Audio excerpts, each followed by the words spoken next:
It's the Kyle Hyman Show on Redeemer Radio. This is Kyle Hyman, and with us to talk about Josephines Hope, a great resource, a prayer book, and also just talk about St. Josephine Bakhita, and also what's kind of happening in some modern versions of slavery. Joining us to talk about it is Bill Duffy. Thanks for being here, Bill. Thanks. Good to be here. So let's maybe start with who St. Josephine is. Well, St. Josephine Bakhita's story is a terrific story, and I didn't know anything about it. Actually, the first encounter that I had with Josephine Bakhita was over 10 years ago. I was reading Pope Benedict's encyclicals, Spi Salvi, Saved in Hope. Okay. And in the opening lines of that encyclical, he says, I am thinking of St. Josephine Bakhita. And I remember thinking to myself, who is St. Josephine Bakhita? Uh-huh. And I remember thinking, if Pope Benedict is thinking about her, then maybe I should be thinking about her too. I'm fairly certain that at some point in time he's going to be a doctor of the church.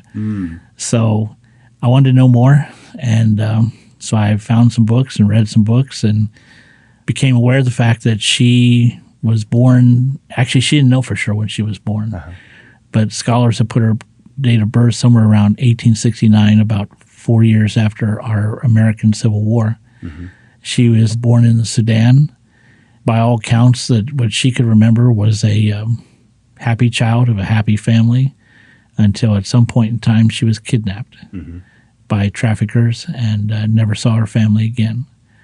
In fact, she was traumatized by her traffickers, to the place where when they asked her name, she couldn't remember. And so they gave her a name, and the name they gave her was Bakhita, which ironically means the lucky one, the favored one. Yeah. So she lived as a slave in that part of Africa for 12 years, was owned by 4 different masters, was a victim of terrible torture, that several of which she was lucky to survive. At the age of 19, she was purchased by an Italian diplomat and moved home with his family, where she basically was their property, but they treated her pretty much as a nanny. And eventually they made the decision that they were going to go back to the Sudan, and she did not want to go back to the Sudan. So she was protected by the local sisters, the Canossian sisters in Venice. Eventually she was able to obtain her freedom with their support. She then converted to the faith and became a Canossian sister, which was her life for the rest of her life, over 50 years. She died in 1947, was canonized a saint of the church in the year 2000. Her canonization was on the same day as the priest that founded Opus Dei. And John Paul II, in his brilliance, put the two together because they knew that everybody would come to Rome for the canonization for him, but nobody knew who she was, but that they would learn who she was. Right. So that was my earliest encounter with her. Yeah. So how did that turn into a movement that you're so passionate about, and what are you doing with it today? Well, I've been at the University of St. Francis since 2016, and as soon as I got there, I got a spot on the, what was at that time, the Mission and Values Integration Committee. I think now it's called the Mission Advisory Committee, that has been headed up for years by Sister Anita.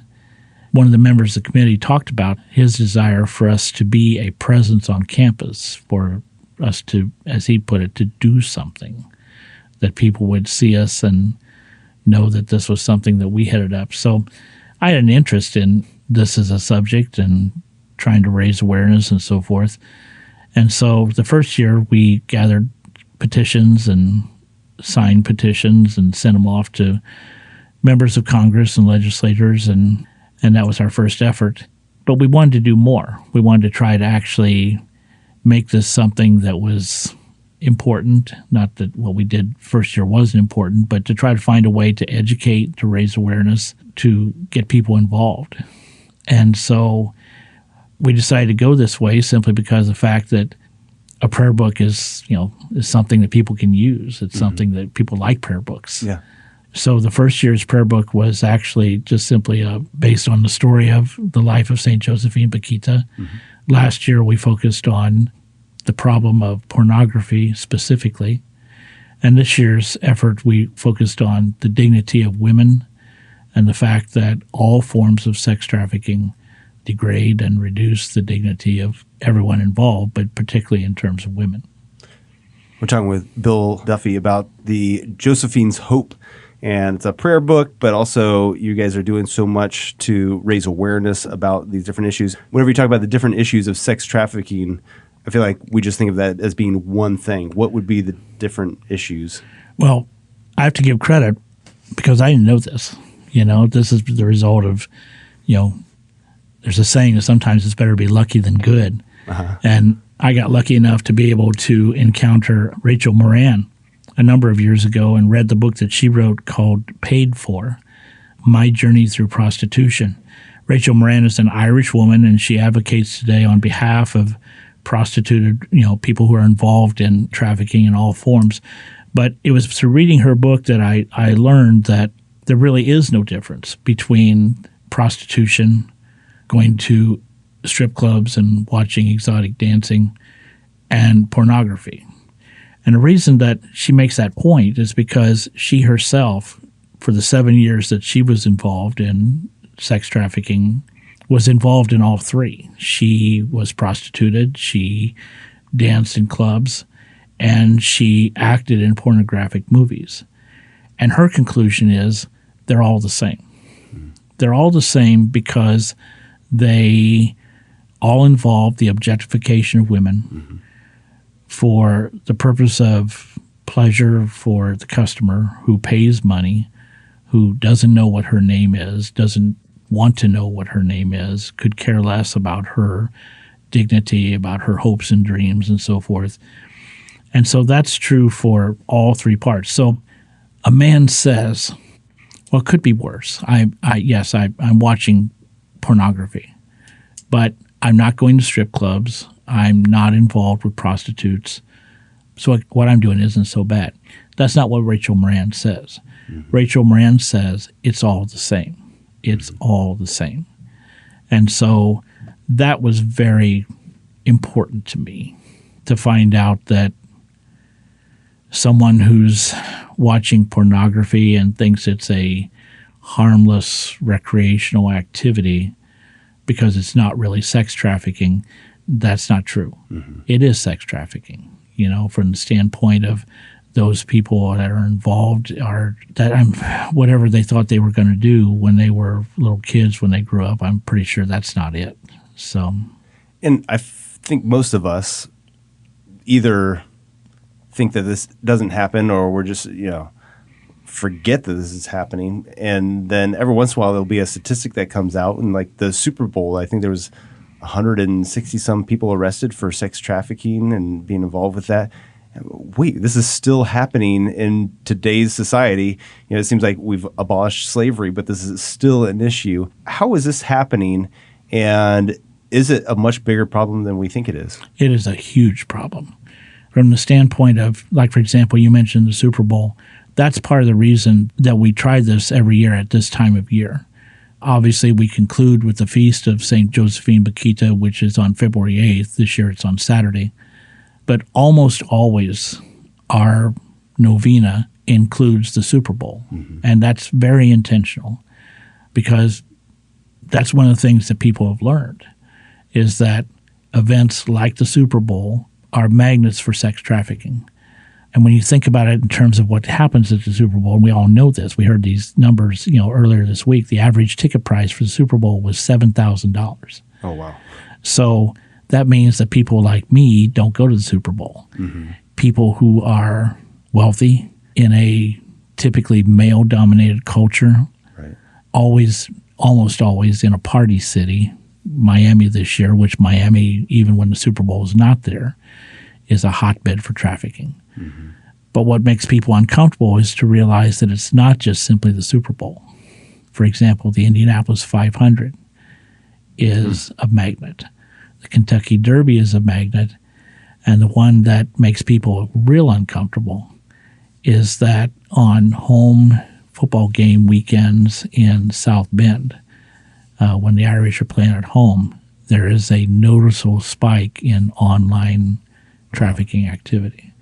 So it is a terrible problem, a scourge, and something that we wanted to try to raise awareness about. Yeah. I guess starting with the awareness piece, what would you suggest for people that want to become more aware of this and they want to learn more about what they can do, and just seeing that this is a bigger issue than we often make it out to be? Well, as far as awareness is concerned, I would suggest that all you have to do is just pay any attention to the news. This is in the news a lot. There are stories, like you mentioned, not just simply connected to sporting events, but there are stories about trafficking that's going on locally, nationally, worldwide.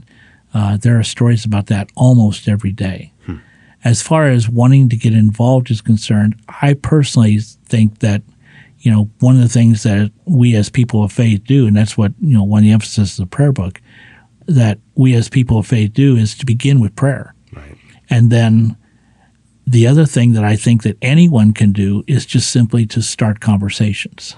There are tons of resources out there that people can read, tremendous books, lots of articles online. There are websites, great websites. You can, like for example, on Facebook, you can follow groups like Ascent 121, like Fight the New Drug. There are just Thorn. Thorn is an interesting one. It's Ashton Kutcher's online work, that he's sponsoring, with the idea of going after the technology part of it. Okay. Which is unfortunately a big part of the story. One of the stories that we tell in the prayer book this year is about the gal who wrote the op-ed piece for the newspaper in Dallas, in which she told the story about her 6th grade daughter, who was obviously under stress, and it took a while for her to be able to get this little girl to open up and tell that at a birthday party, at a 6th grade birthday party, one of her friends was using her phone, was sharing her phone, and they were watching classmates of hers, male classmates of hers, watching porn. And she talked about the comments that these boys would make to their 6th grade classmates. And, the bottom line is that, we all know that this isn't the way we're supposed to live. This isn't the way that anybody's supposed to live. I mean, I remember being in the 6th grade, and the things that I was worried about in the 6th grade were far different than what kids have to worry about today. Yeah. I mean, as a parent of young children, you know what that's like, don't you, Kyle? For sure. All right. Well, so where should we send people? Would you recommend Rachel Moran's book, Paid For? I absolutely would recommend that as a great place for people to start. There are lots of books out there. And then is there a place where people can get the Josephines Hope prayer book? Well, they're going to get it from you, because you're going to post the online version of it on your website. Okay, I can share that with people? You absolutely can share that with people. And they are, hopefully, this is not the only time of year, obviously, that you can use these prayers. You can use them any time of year. Sure. So... and maybe Saturday, the feast day, would be a good day to start the novena if you missed finishing it on the feast day. And throughout the year, when you hear these stories, maybe these prayers would be helpful and supportive and encouraging. That's what we intend for it to be. All right. Well, thank you so much for all the good work that you're doing, for raising awareness about this, sharing it with us today. Appreciate it. Thank you very much.